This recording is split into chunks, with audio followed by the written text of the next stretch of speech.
I think, first of all, if we don't have a true understanding and we don't know the results or what's causing the results, then is it a fair test? And second of all, if we're going to say, hold on, we believe in it, we've got to back it, then I think maybe we have to go with Ralph's recommendation of rather taking it up one notch to stretching at 38, because there is no decimal. Why is there no decimal?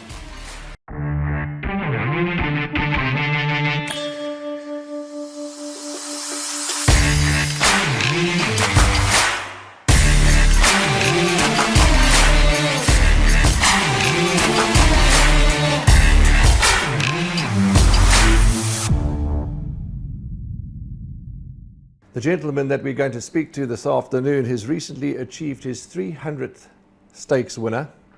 He's won the South African champion, well, he's been South African champion trainer 5 times. He seems to bring unbelievable magic to any group race meeting around the country. It gives me great pleasure to welcome to our studio today, as our podcast guest, Mr. Sean Tarry. Sean, how are you? Hi, Warren. Good to be here. How are you going? All good, thanks, Sean. Thanks, Lovely. Warren. Yeah, lovely to have Graham with us as well, and in the absence of Andrew Harrison, who's currently looking at leopards and lions in the game reserve up at the Kruger National Park, and Graham is filling in, and it's a great pleasure. Nice to have you, Graham. Thank you very much. Not too much of the filling in, all right? Although, as I said to you before we started recording, you certainly are looking good, because the diet is working. But also behind the scenes is Apiwe and his team. And of course, we've got young Daniel Tarry, who's also in the studio with us, and we'll talk a bit more about him a little bit later on. But let's get to the business.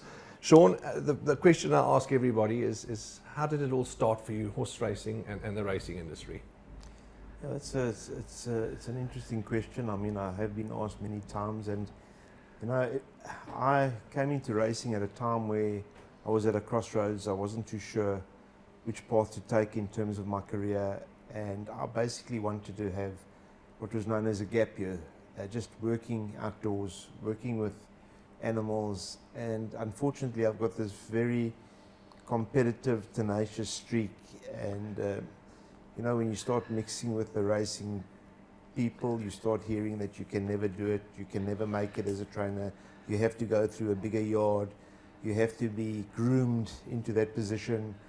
And the more I stayed and got the taste and the hunger to become a trainer, the more I was sort of knocked back and told that it wouldn't happen for me. So the advice was probably good, by the way. But we were fortunate to overcome many obstacles, had some fantastic support throughout my career, and we've achieved some wonderful milestones here in South Africa. Your yard is sponsored by Betway. The importance of a sponsor? I think it's backup, it's reassurance. It helps to present a very professional image in terms of uniforms, kit, etc. And I think it adds value in a big way. There's often a synergy between both parties, and it's almost a partnership, a paid partnership, and I'm very happy to have them. They've been absolutely wonderful to work with. My go-to guy is Jonathan Bloomberg, and I must say there's never a too big a question or anything that you can ask of them. They're there for support, they're there for racing. They're big supporters of racing, obviously in the Gauteng region especially, and I've thoroughly enjoyed the season that I've had with them. Graham wants to talk, and quite rightly so, about horses that you've trained that have gone on to become stallions, Graham, and Thunderstruck, who now goes to Ridgemont. That was sad for the racing public and of course for Sean and his team, but another one to go in the stallion ranks.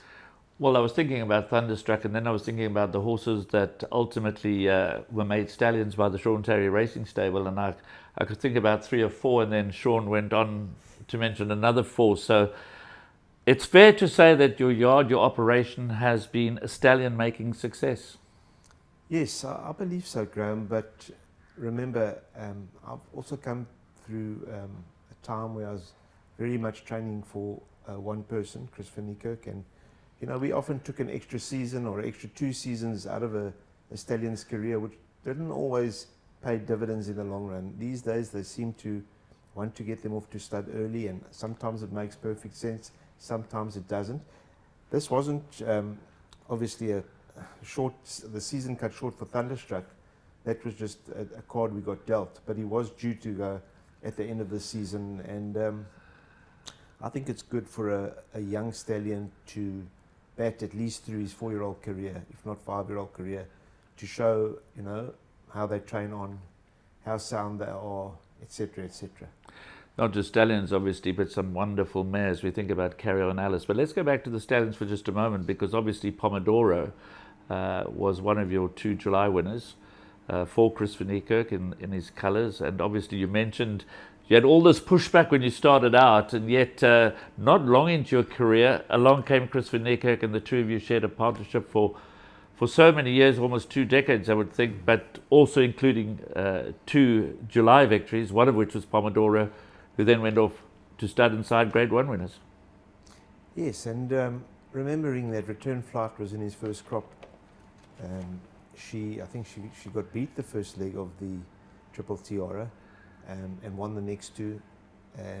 She won here on Gold Cup Day, the Group 1 champion 2-year-old. I think she may have, I'm not sure if she got champion 3-year-old, but in his first season, produced a horse of that caliber, a horse like Cirillo, who was a colt that took some of the best geldings that we've seen to the wire many, many times. The likes of Do It Again, Rainbow Bridge, Hawam, really big names that he got involved in Group 1 struggles with. He was ultra consistent, and there have been many other group winning Pomodoros, and as time went on, he stopped getting the support that he was getting, but I think he made his mark, and he's been a wonderful fairy tale for me, and to be a part of him, and being part of the planning for the breeding, the pedigree, him going through the sales, not being sold, and obviously us having the pleasure of racing him from 2 to 5, and him achieving what he did. Yeah, I don't want to dwell too long, Warren, on the stallions, but there are a couple of new boys on the block that are recently ex-Tarry. I'm thinking about Chimichurri Run. Lance, a different case, he needs more support. He's certainly, with limited opportunity, has had great winners. Eden Rock, of course, the half-brother to Sandringham Summit, and now obviously Thunderstruck. Oh, wonderful horses that you mentioned. A lot of sprinting blood. I mean, obviously, since Chimichurri went to stud, Trippy just hit it out the park, So he's a big one. He was obviously out of a Group 1 winning mare, and he gave us plenty of success, actually winning at Scottsville, breaking the course record, and running successfully from a 12 to a mile. But Thunderstruck, brilliant 2-year-old, lost his way a little bit at 3, maybe because we had tried to step him up in distance, being a horse with a beautifully relaxed temperament at work and not giving a lot away, not showing you the speed at home at all. And yet you find him as leading light in the sprinting ranks. And obviously Eden Rock, another that was unbeaten in his first 4 starts, including a Group 1 and a Group 2 as a 2-year-old. Tried him over a little more ground, didn't quite work, came back, he won his features over sprints again as an older horse, and I'm sure he's going to have a wonderful career too. Horses sadly come and go. You've mentioned, Thunderstruck, that was the card that you were dealt, and the team. Owners come and go too, and the game has its ups and downs, but how do you cope with that, Sean? The owners that come, that go, horses that you have to stop with early? Listen, I'm 55. I cope with it a lot easier now because I know it's just part of the game. Yeah. Those are the rules of engagement, and you roll the punch, take a step or 2 back, and if you have to shrug it off, and you move forward again. There is no other way. If you think you're going to ride away right through your career, you're mistaken. But you've got to be prepared to paddle out and catch another wave if you want to keep surfing. Got to keep riding the wave. Keep surfing, yeah, keep riding the wave, absolutely. And owners too, wonderful support, and Graham's touched on Chris, and and just wonderful, wonderful owners. But one thing that we have noticed when the team was chatting about, you know, the podcast with you, is you have that knack and that ability to go to a sale and purchase horses from, you know, any price range. You seem to get good horses and not pay top dollar. I mean, you've got a wonderful eye for a horse. You know what? I'm prepared to do the yards. I'm prepared to put all the time that can be put into a sale, depending on when the horses start arriving at the sales grounds. And I think that is the formula: is hard work at the sales. To think that you just spot them as they're walking by, it doesn't really happen. But once you've done your homework, then you have to be prepared to back yourself. And when the market is going another way and they're not agreeing with you, well, that's when you got to strike and say, I'm here to pick up the cheapies. And you know, while this was in my top list, should have been 500 plus, the fact that it's only gone for 200 is a bonus. And when you've got owners that believe in you and allow you to take your time and do what needs to be done, that's when things happen. It really is a partnership. You can't do it in a one-sided situation. You know, the patrons, as much as we have to do what we can for them, they have to also support you and know that you've got a team to keep going, and you've got staff, and you've got a big operation that needs to keep going, and it's not just about them. Even though they are putting the monthly cash in for a team to fly, they need owners that are prepared to be part of a team and not just take out merchants. You know, we've had the privilege, my wife and I, and I'm sure Graham has at Randkiesfontein, to come to your establishment, to come to your working environment and to interact with your staff and your team. You have the most wonderful team, but you take pride in upskilling them, Sean. You know, that is a must for you. I think it was always tough for me to have a senior groom with ability being given an instruction by an assistant that had just come in. It didn't sit well, it didn't feel right. And Chris also, when he was with me, he encouraged empowering your staff and, you know, giving them more and more responsibility, obviously if they show that they are up to it. And I think in Andries and Shylock, both come through the groom's ranks, but they are my number one and number two assistant. They have been for the last 10 or 15 years. And it brings a lot of pride and satisfaction just to see that the two of them have coped so well. We've got Zet, who's joined the ranks now. He's doing really well. And I think it is about when somebody shows that they deserve a chance, you have to back them. We talk about, again in the podcast, we do jump around a little, but that's fine. You talk about the stallions, well, mares that, you know, Princess Keller now, you know, hasn't just gone to race. Obviously in America, the Breeders' Cup. You must be hugely proud of that achievement as well. Yes, and you know what?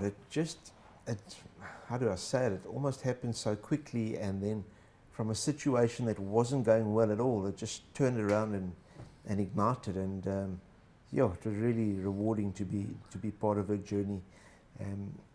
I didn't think I wanted the opportunity so late in her career, and yet when I look back, I'm really thankful I got the call, because I've enjoyed it so much. And she really made our season last season, and you know, what a wonderful athlete, horse she is to work with. You've had fantastic success all around the country on pretty much every one of our tracks. Grade 1s in the Western Cape, Grade 1s on the Highveld, Grade 1s in KZN, 2 Julys. But you're known as the King of Scottsville. Your record, especially on Speed Festival Day, is quite amazing. What is the affinity with, is there anything that you can ascribe your affinity to with the Pietermaritzburg track, or is it just the way things unfold? I think, you know, it's the way things unfold. Our Gauteng season sets up absolutely perfectly for that Festival of Sprints, and obviously we've had our opportunity in Joburg to test them, to get them through the ranks, and to end off the Gauteng season knowing where we are. And you're not backing off, you're now carrying on. because the season's, getting to its climax. So I know sort of the cards that I'm playing with. Yeah, last season was spectacular, but I had the goods.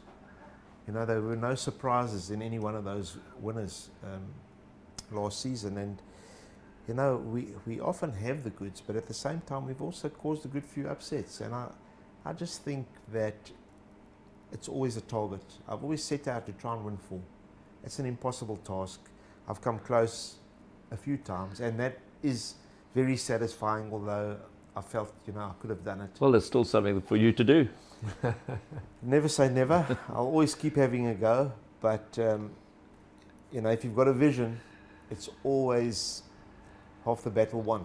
Just coming back to the point that Warren made earlier about your success at the sales and buying in different price ranges and so on. And I often say, when I look at how horses performed after obviously he started his career, and you go back and look at his price tag and you think to yourself, well, anybody could have bought that. Comedy Ding at 50,000 Rand, other horses at 100, 200, whatever the case may be.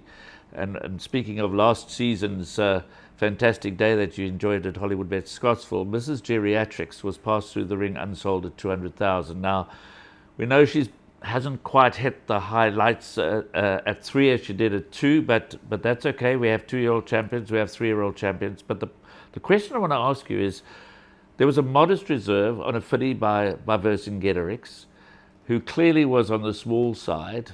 Nobody wanted to buy in the ring, yet there was something about her that caught your imagination, and you went straight out the back there, did the deal, and obviously bought it for the ladies, and they've had a wonderful journey with it. But I'm gonna press you on this. What about Mrs. Geriatrics, who probably was 2 tickies and a brick high, appealed to you?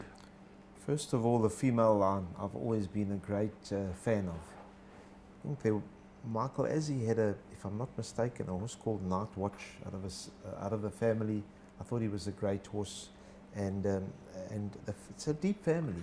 And Mrs. G, very, very well balanced individual, very good walker, by Vercingetorix. So if you stood up to her, she didn't quite measure, but other than that, which just goes to prove they run in all shapes and sizes. Yes, I mean, my brother Mark, I've had him, groom me up to a certain point, and he would never let a small horse worry him. And one of our great families, as we spoke about, Pomodoro, is Golden Apple, very small filly, but she did what she had to do. She got beat a short head in the Group 1 in the Woollavington, and she went on to be a champion broodmare. She was not the biggest of broodmares. She wasn't a big race filly, but Mrs. Geriatrics was an athlete. She was perfectly balanced, and the only thing that made me hesitate in the arena was I knew the reserve, because they got to the 200 very quickly, and I knew she was small, and if it wasn't a reserve, they wouldn't have got there that quickly. And when they got to 200 in 3 seconds, I said, "They want to play poker? Let's play poker." Was I the auctioneer? I can't remember. I said, you want to play poker? Let's play poker. Because now 200 in a second, and now nothing happening after 200. I said, well, let's see. And nothing happened. And, Peter Blythe came to me afterwards. Many a good horse has been bought out the back after Yeah. it's been passed through the ring, not only here in South Africa, but around the world. And of course, it'll continue to be that way. You mentioned Pomodoro itself didn't make his reserve. So if you've got your eye on the ball, you can always do the deal afterwards. And many a top horse has been bought that way, Warren. Absolutely. Louis the King, I think 2 years back, all those good horses, but it certainly can happen. Longevity, Sean, your horses train on, you get them to train on, and what is it? What's the key? What's the secret? You may not want to share the secret, but what is it? They have a good career with you, a long career. I don't think there's a secret as such. I think I'm fortunate to have a lot of patient owners, a lot of owners that are there to support, or there for the good of the horse. And when horses need something, they get it, Warren. If we need to step back and give a horse a bit of time, or we need to get him extra help, be it the chiropractor, physio, vet, there's no holding back. And I do believe that plays a part of getting those horses to race on. Listen, obviously some horses, you take a very similar route and it doesn't pan out for them. and we don't get the longevity and the successes older horses. But I think if you think the horse is good enough to be in training, then don't pull punches. In an industry where we highs and lows, we have the greatest highs, the lowest lows, everybody that's involved in the industry, but you always maintain the most professional, classiest demeanor about you on a race day. How do you maintain that? I think it's just maybe experience, Warren. It wasn't always like that I can tell you. I mean, there are many times where I've had a go at officials, maybe regretting that I was a little bit harsh on them, or spoke out in an interview, which even walking away I thought maybe that may have been a little bit harsh. And I've definitely learned to just be more controlled, and the highs are not too high, the lows are not too low, and that way you don't have to keep picking yourself up off the canvas as well. That's a lovely. So your highs are not too high, the lows are not too low. But talking about highs and lows, Sean, I mean, it would be remiss of us in an interview with a trainer with your stature not to bring TCO2 into the discussion. We're not here to hide away from anything. But without getting into the technicalities, I was quite taken with Ralph Katzwinkel's article, because it seemed to me, as a non-technician, to make some perfect sense, and I'm hoping in some shape or form the NHA will respond to what he's written and have a look at what's going on. But from a trainer's perspective, you were talking about it's tough enough to come to the race day filled with anticipation, with hope of succeeding, but not necessarily knowing these days whether your horse is actually going to run. Sure, that's a tough one, Graham, because you're spot on. I mean, it's not that we take any joy in seeing our opposition scratched, because the next one could be you. And we're well aware that the closer you are to having that horse at his absolute peak, he's going to be higher up in the count. They say that horses with a very low reading don't run well. So I think Ralph summed it up perfectly, and if we can't listen to his 40 years of experience and he not having an explanation with the variation and fluctuation of these levels, you've got a trainer that's being caught for speeding, but you've blinded his speedometer. Now, can we be in a more ridiculous position? I take my hat off to the NHA and the powers that be, that they want to make sure the game is clean and all of that. But have we got it right? Have we got it right? I think we're all on the same side here. We all want level playing fields. We all want the game to be as squeaky clean as it can be. But sitting on the outside looking in, right now, it doesn't seem to be universal understanding of what is going on. I can tell you right now that I've had a runner that was very close to the limit, and it went for a retest, and it was fine with the retest. However, you realize, gee whiz, this is a little bit close for comfort. We need an explanation. If we don't have the answers, the powers that be need to have the experts come and talk to us at least. Because it just makes no sense that you can have 10 minutes later, you can have a low reading that would have allowed you to participate. And I think Ralph made the point, and I don't know, and I'm leaning on his 40 years of veterinary experience that you refer to, that you take a first reading and it's low, so you don't take a second read, doesn't mean to say it hasn't gone up. So there could well be horses, if I'm understanding what Ralph said in his article, that even though the first reading was fine and therefore you don't take a second reading, it's not to say that it was okay when the horse actually went to the gates. Yeah, it's not to say it wasn't on the up.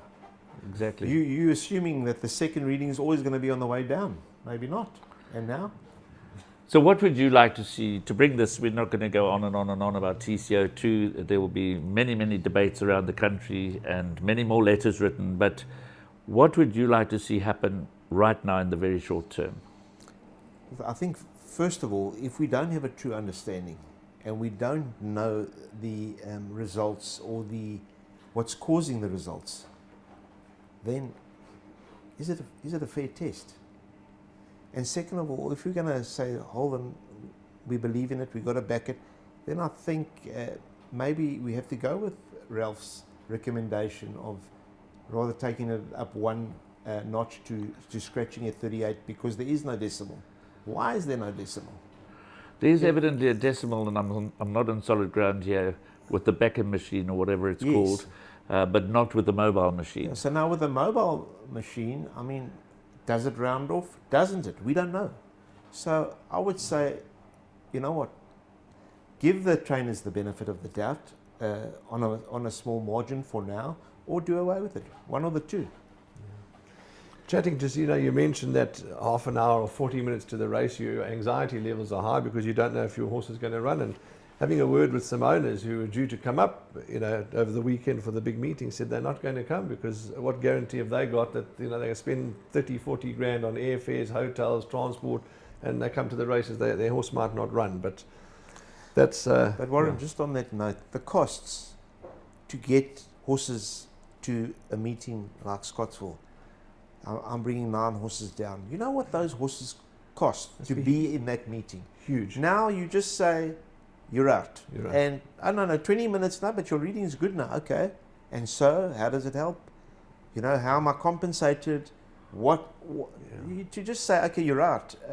Group 1 races, we plan for the year. Correct. Now we've got to sit and hold our breath and hope. That's my 5 cents worth. I don't know enough on the subject, but I know that presently we haven't got it right. No, absolutely. Well, thank you to both of you gentlemen for your opinions because, it's certainly something that's agitating many in the industry. Let's move on to your family.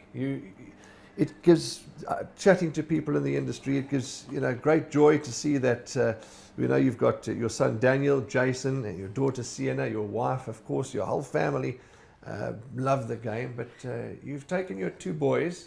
Does Sienna is she not so keen on the horses just yet? Well, Sienna, she's got a lot going on. She's very active in sport and in her academics and whatnot. She hasn't got a free minute. But I can tell you a little story about Sienna, is that she labelled the horse called Zemfira as her horse. She was a beautiful grey. She was National Colours sister, Mile Mufti, and it came time for Zemfira to retire, and I said to her, don't worry, the first grey filly out of Zemfira that I like, I'll buy for you. And I basically promised her. Lo and behold, the belter comes along, her name's Anna Capri, and Dad gets blown away in the bidding. Oh, no, you can't. Once you made the promise to your daughter, you can't get blown away in the bidding. How'd you go home and say, sorry, the opposition was too strong? We remember Anna Capri. She was very quick. Blue and the black silks of, didn't have Mr. Kirsten, I think. But anyway. Coming back to Daniel, he's very, very passionate about racing. He loves it. It's his hobby. But you know what? I'm not quite sure that, I want to push Daniel into the industry. That's the honest truth. However, I would like him to be fully exposed, see what it's all about, and, he'll have to make up his own mind. He's bright. He does well at school. He's going to go and get a degree, and if the bug bites hard enough and he finds his way back here, well, then that's fantastic. Jason also very passionate. He loves coming racing. The boys enjoy it. I feel great because I'm not always leaving the family at home. Yes. On weekends. It's so nice to have them support me, and even Karen. The support she's given me over the years and the sacrifices that she's made. I can only say, thank you very much. And, it's remarkable how the women in the industry, a lot of them, the role they play, and they really don't get any accolades. Yeah. Sean talks about bringing the youngsters in, etc. And chatting to a punter at the races when Raheel had started a long time ago. The gentleman said he's been punting for 55 years, and now we're bringing Raheel who's a youngster.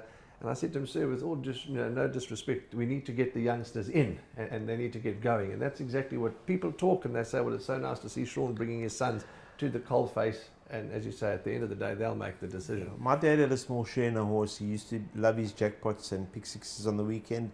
And if I wasn't exposed, and obviously my brother Mark was nuts on pedigrees and made me recite pedigrees when I had absolutely zero interest. But the bottom line is we had the opportunity as youngsters growing up, and we were exposed, and had we not had that exposure, we wouldn't be here today. Yeah, absolutely. We're in the home straight. We've got a few more points to discuss, and one of them, Sean and Graham, and I say Graham as well because you've known Sean a lot longer than I have. top riders have been in your yard. You've had great stable jockeys. One who I always have fond memories of through mutual friends, Nick and the whole team is Barney, Brett Smith, of course. And talk to us about your riders and the loyalty to your riders. And where is Brett? Brett's around. I think he makes a lovely kit for the jockeys, for track work, and he's found something that he's having fun with, and he was a great pleasure to have as a stable jockey. I was a little young to appreciate how much he brought to the table. There were always bigger names that you thought, oh, maybe I should give this guy a chance, maybe I should give that guy a chance. But the bottom line is, Brett was a highly intelligent jockey. He was a hard worker, and the little bits of advice: tongue tie on, tongue tie off, blinkers. We had Germiston those days, near bend, far bend. Those little decisions that he helped in certainly played a role, and he certainly had a big say in me getting going at an early stage. And the years were always wonderful. We used to come to Durban, have poker nights, play golf. It was a lot more fun having Bonnie around in those days, and And his wife was multiple racing masters champion in the ladies division. She just used to annihilate the opposition, and he used to walk around with a thick lip because he never ever featured as a golfer himself. But honestly, a wonderful guy, and as you say, I've had Samang had his best years with me, and Lyle Hewitson, what an absolute professional. And the fact that he is where he is today is absolutely no surprise. And as good a rider as he is, it's only due to his commitment and his professionalism that he is where he is, because he is such a nice guy. But as nice a guy as he is, he's a very hard worker. And even when he was a champion jockey, he was still running to my ring for second and sometimes third strings, which is unheard of in our country. Yes. When the guys make it, you're lucky if you get them, 1 or 2 mornings a week. Yeah. So, he brings fond memories. I mean, a guy like Calvin Habib did a lot of work for me, got going, and he's flying at the moment. I've really had some top jockeys, and many champion apprentices have come, I won't say through my yard, but guys that did a lot of work and riding for me that we supported. There were many apprentice championships. Slightly tongue-in-cheek, but only slightly tongue-in-cheek. Obviously, Richard has ridden a lot for you and ridden a lot of winners, not just this season where he's chasing the Anthony's big record and well on track to go well past that. But obviously, Pierre Stradum has been associated with the yard over many years. So, as I say, slightly tongue-in-cheek. Ferrie's ride on Lucky Lad in the Senor Santa, or Pierre's ride on Thunderstruck the other day? Which would be elevated to number one for you? Well, sure. You're allowed to declare a dead heat. Listen, it's completely different situations, because Richard's absolute belief and knowledge when it comes to Lucky Lad, he knew that he hadn't got his top gear yet.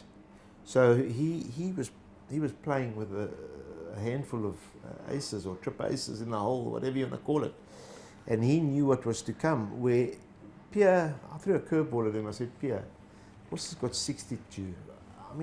He's not going to pace it with these horses. Please don't force him. Please don't force him. It's a prep run. I don't want to hurt him in the race.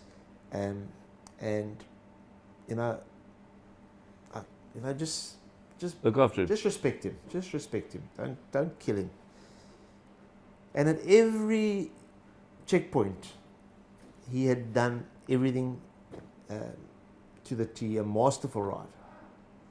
The horse broke well. And I said, okay, lovely. He's not forcing him to be there. But before you blink, they had run him off his feet. And Pierre was just cruising along. And at the 200, I said, well, we've got a shot here. But the confidence of the man,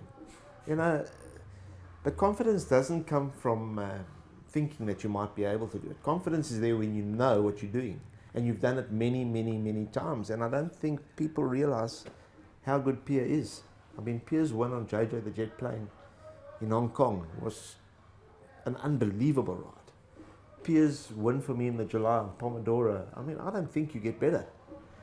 So when it comes to Piers Stratham, sure, I've got a very high regard for him. Two more points of discussion, then we're going to wrap. Social media, your website's phenomenal, your photography, your comments, your everything on social media is outstanding, and it's the way to go. Who does that for you? So we've got a young lady by the name of Ashley that's works in the yard, and she's paid a lot of attention to our social media, and obviously we've got strategies and we've got input from the outside that we take advice, and I think it's going along really well, and I'm very proud of what she's achieved in a very short time.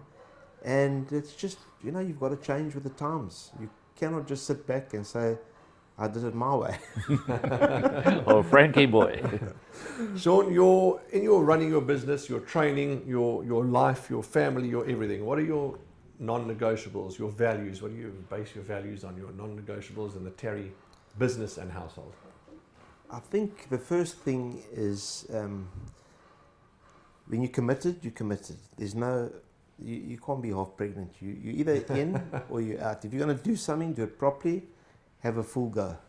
That's very, very important. And the other thing is there is no shortcuts.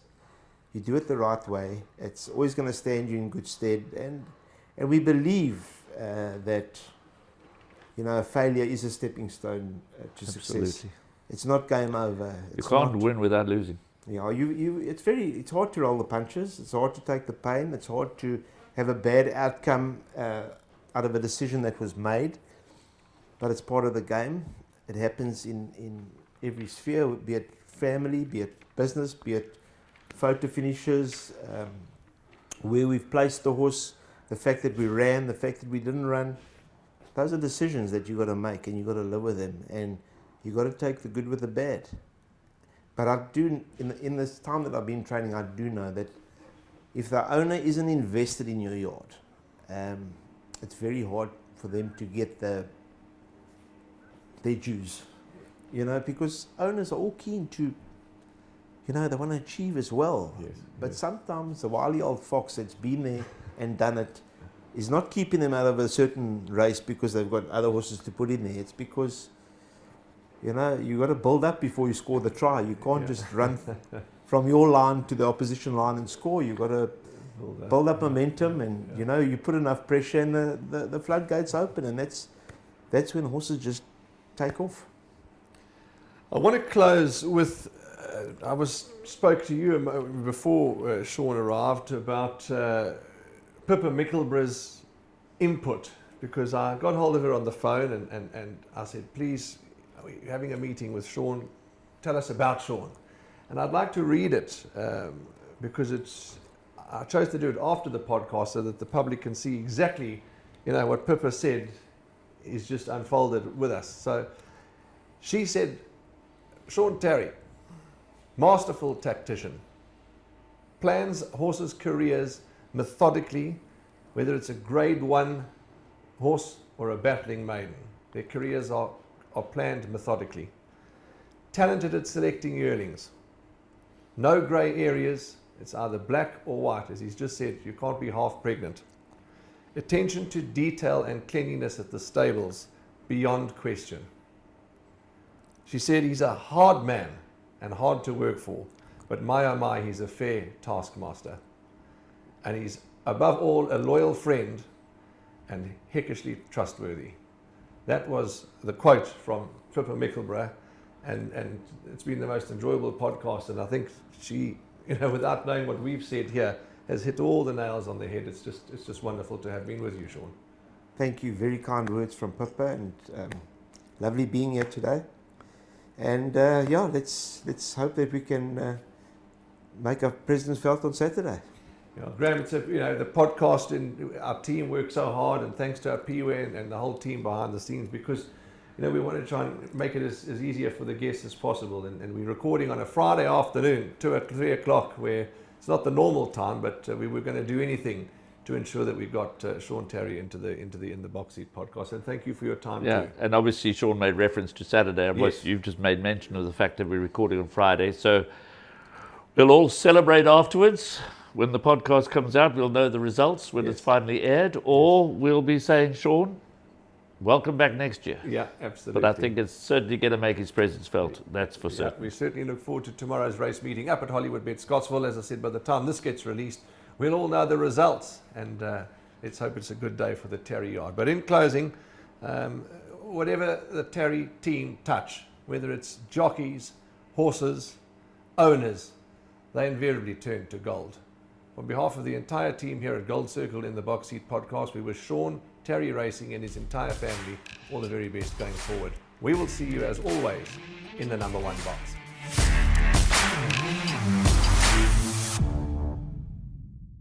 Remember to subscribe, like, and follow us on the Gallop TV YouTube channel.